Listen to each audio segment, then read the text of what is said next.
Good evening team members. Right, அடுத்தது ஒரு பிரச்சனை போயிட்டு இருக்கு. நிறைய ஒரு 2-3 இன்ஃபர்மேஷன் எனக்கு கிடச்சிருக்கு. ரைட், ஸோ என்னன்னா தேவையில்லாத லிங்க் எல்லாம் வருது. இந்த பாட் டெலிகிராமில் நிறைய பாட்ஸ் எல்லாம் இருக்குது. ஸோ அந்த மாதிரியான லிங்க் எல்லாம் வருது. அந்த லிங்க் எல்லாம் கிளிக் பண்ணால் எங்கள் அக்கௌண்ட் ஹேக் ஆகிடுது. ஸோ எங்கள் அக்கௌண்ட்டில் தேவையில்லாத நிறைய பேருக்கு ப்ரைவேட் மெசேஜஸ் போகுது. இப்போ ப்ரைவேட் மெசேஜ் எங்கிட்ட ஆட்டோமேட்டிக்கலாக போகுது அப்படிங்கிற மாதிரிலாம் நிறைய இஷ்யூஸ் கேள்விப்பட்டிருக்கோம். ஸோ அதுக்கு நாங்கள் சொல்கிறது என்னென்னா, முதல்ல ஒரு லிங்க் நீங்கள் பார்க்குறீங்கன்னா, ஒரு லிங்க்கோ இல்லை இமேஜ் மாதிரி பிளராக இருக்கிற மாதிரி இமேஜோ அது இன்னார் அனுப்பினாங்க, இது அந்த லிங்க்கில் இருக்கிற விஷயம் இதுதான் தெரியாதவங்க அந்த லிங்கை கிளிக் பண்ணாதீங்க, அந்த இமேஜை கிளிக் பண்ணாதீங்க. ஃபார் எக்ஸாம்பிள், யூடியூப் ஒரு எஸ்பிஓ ஒரு லிங்கை ஷேர் பண்ணுது. எஸ்பிஓ தான் ஷேர் பண்ணியிருக்காங்க. அந்த லிங்க் எதுக்கு? ஒரு ஃபார்ம் கொடுத்துருக்கோம், ஃபில் பண்ணுங்க, இல்லை ஒரு வீடியோ போட்டுருக்கோம் பாருங்க, இல்லை ஏதோ ஒரு வெப்சைட்டோட லிங்க் அதை கிளிக் பண்ணி பாருங்க, நாங்கள் சொல்லுவோம். அது என்னன்னு தெரியும் உங்களுக்கு, அப்போ கிளிக் பண்ணி பார்க்கலாம். என்னன்னே தெரியாத இப்போ நோட்டீஸ் போர்டில் நாளைக்கு ஏதோ ஒரு விஷயம் மொட்டையா என்னன்னே தெரியாத ஒரு லிங்க் வருதுன்னா உடனே போய் கிளிக் பண்ணக்கூடாது. நம்ம மக்கள் கிட்ட இருக்கிற மிகப்பெரிய ஒரு பிரச்சனையே அதுதானே. எங்கே எதை பார்த்தாலும் உடனே இது என்னன்னு கிளிக் பண்ணிடுங்க. இதெல்லாம் பேசிக் நாலேஜ் சொல்லிக் கொடுங்க, யூடியூபர்ஸ்லாம் சொல்லிக் கொடுங்க. இதெல்லாம் இந்த வியூஸ்க்குலாம் இந்த மாதிரி வீடியோஸ்க்குலாம் அவ்வளோ வியூஸ் வரும், நீங்கள் நிறைய சம்பாதிக்கலாம் யூடியூப்பில் மானிட்டைசேஷன் கிடச்சிச்சுன்னா. சரியா? அதனால் அன்வான்ட் லிங்க்ஸ் எல்லாம் கிளிக் பண்ணாதீங்க. டெலிகிராமோ ஃபேஸ்புக்கோ வாட்ஸ்அப்போ எல்லாமே ஒன்று தான். ஏதாவது ஒரு லிங்க் எங்கேயாச்சும் வருது அப்படின்னா அது என்னன்னு தெரியாத பட்சத்தில் தெரிஞ்சுக்கணும்னு கிளிக் பண்ணி தெரிஞ்சிக்க வேண்டிய அவசியம் இல்லை. கிளிக் பண்ணி தெரிஞ்சிக்கிற அளவுக்கு அவ்வளோ யூஸ்ஃபுல்லான விஷயம் கண்டிப்பாக அதில் வரப்போதில்லை. ரைட், கொஞ்சம் கேர்ஃபுல்லாக யூஸ் பண்ணுங்கள். சோசியல் மீடியாவுக்குள்ளே வந்துட்டோம் அப்படின்னாலே அதை எந்த அளவுக்கு பாதுகாப்பாக யூஸ் பண்ணணுன்றது ரொம்ப முக்கியம். இன்றைக்கி அவ்வளோ பிரச்சனைகள் போயிட்டு இருக்குது சோசியல் மீடியாவில். ரொம்ப சேஃபாக யூஸ் பண்ணுங்கள். அன்வான்ட் லிங்க்ஸை கிளிக் பண்ணாதீங்க. லிங்க்னாலே கிளிக் பண்ணாதீங்க. நான் உங்களுக்கு அனுப்பியிருக்கேன், நான் சொல்லணும். ரைட், இல்லை உங்களுக்கு தெரிஞ்ச ஃப்ரெண்டோ குரூப் லீடரோ டீம் லீடரோ இந்த மாதிரி இந்த லிங்க்கில் இந்த விஷயம் இருக்குது வேணுன்றவங்க கிளிக் பண்ணி யாராச்சும் சொல்லணும். சம்மந்தமே இல்லாத ஏதோ ஒரு குரூப்பில் ஏதோ ஒரு லிங்க் வருதுன்னா அந்த குரூப் சம்மந்தப்பட்ட அந்த ஓனருக்கு தெரியப்படுத்துங்க. அந்த லிங்க் அங்கேருந்து டெலிட் பண்ணுங்கள். யாரோ ஒருத்தர் உங்கள் குரூப்பில் உங்களுக்கு சம்மந்தமே இல்லாத ஒரு உட்காந்துட்டு தேவையில்லாத லிங்க் போட்டுட்டு இருக்காருன்னா டெலிட் பண்ணுங்க. எஸ்பிஓ சம்மந்தமாக ஒரு குரூப் இருக்குன்னா அந்த குரூப்பில் தேவையில்லாத லிங்க்ஸ் அவாய்ட் பண்ணுங்க. அது உடனே அது என்னன்னு கிளிக் பண்ணி பார்க்கணும் ட்ரை பண்ணாதீங்க.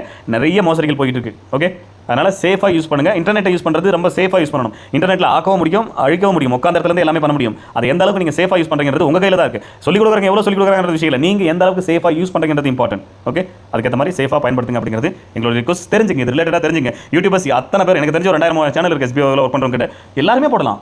எப்படி சோசியல் மீடியாவை சேஃபாக யூஸ் பண்ணுறது, இந்த மாதிரி லிங்க் எல்லாம் எப்படி இருக்கும், பார்க்குறதுக்கு எப்படி இருக்கும், அந்த மாதிரி லிங்கால் பாதிக்கப்பட்ட என்ன பண்ணணும், டெலிகிராம் இருந்தால் என்ன பண்ணணும், வாட்ஸ்அப் இருந்தால் என்ன பண்ணணும்.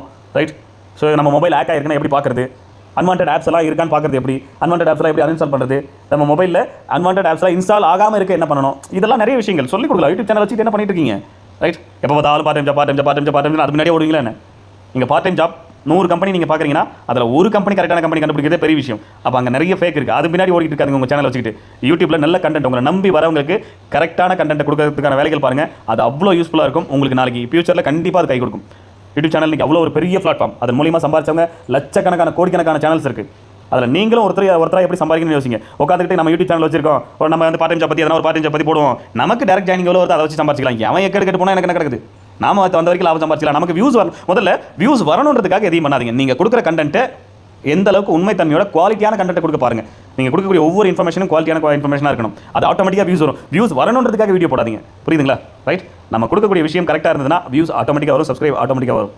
அதை விட்டுட்டு ஏதாவது இந்த வேர்டு யூஸ் பண்ணலாம், அந்த வேர்டு யூஸ் பண்ணலாம், அப்படி யூஸ் பண்ணாக்கா வியூஸ் வரும்னா ஸ்டார்டிங் கொஞ்ச நாளைக்கு வரும். சரிங்களா? கண்டிப்பாக அதுக்கப்புறம் வராது. ஏன்னு கேட்டிங்கன்னா, இந்த யூடியூப்காரன் போட்டாலே அப்படி தான், வெளியே அப்படி தான் போட்டுப்பான், உள்ளே போனால் அப்படி இருக்கவே இருக்காது அப்படிங்கிற அந்த ஒரு மனநிலைமைக்கு வந்துடும். அதனால் முடிஞ்ச அளவுக்கு ஃபேக்கான ஒரு விஷயத்தை தம்ப்நெயிலில் வச்சுக்கிட்டு, ஃபேக்கான ஒரு விஷயத்தை டைட்டில் வச்சுக்கிட்டு போகிறதுனால உங்களுக்கு அப்போதைக்கு வர மாதிரி இருக்கும். அதுக்கப்புறம் ரெகுலரான வியூஸ் வரது தடைப்படும். நீங்கள் ஒரு சேனல் வச்சிருக்கீங்கன்னா உங்கள் சேனலுக்குள்ள வரவங்க இவர் சொல்கிற விஷயம் கரெக்டாக இருக்கும் அப்படின்னு நம்பி உள்ள வரவங்களா இருக்கணும். அதுதான் உங்களுக்கு எப்பயுமே வியூஸ் கொடுக்கும், எப்பயுமே அது மூலியமாக உங்களுக்கு ஒரு வருமானத்தை கொடுக்கும். வெறும் சப்ஸ்கிரைப் வந்துட்டா போதும், வியூஸ் வந்துட்டா போதும், நம்ம சம்பாதிச்சலாம் நினைக்காதீங்க. ஸ்டாண்டர்டாக இருக்காது. ஸ்டாண்டர்டாக இருக்கிறதுக்கான வேலையை பார்க்கணும்.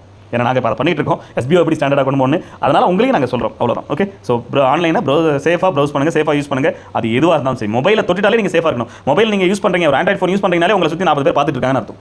அப்போ நீங்கள் பண்ணக்கூடிய அத்தனை விஷயத்தையும் ரொம்ப சேஃபாக பண்ணுங்கள். அது ரொம்ப இம்பார்ட்டன்ட். 40 பேர் பார்த்துருக்காங்க, கண்டிப்பாக அதில் ஒரு முக்கியமான ஆளே கூகுள். சரியா? பார்த்து யூஸ் பண்ணுங்கள். தேங்க்யூ.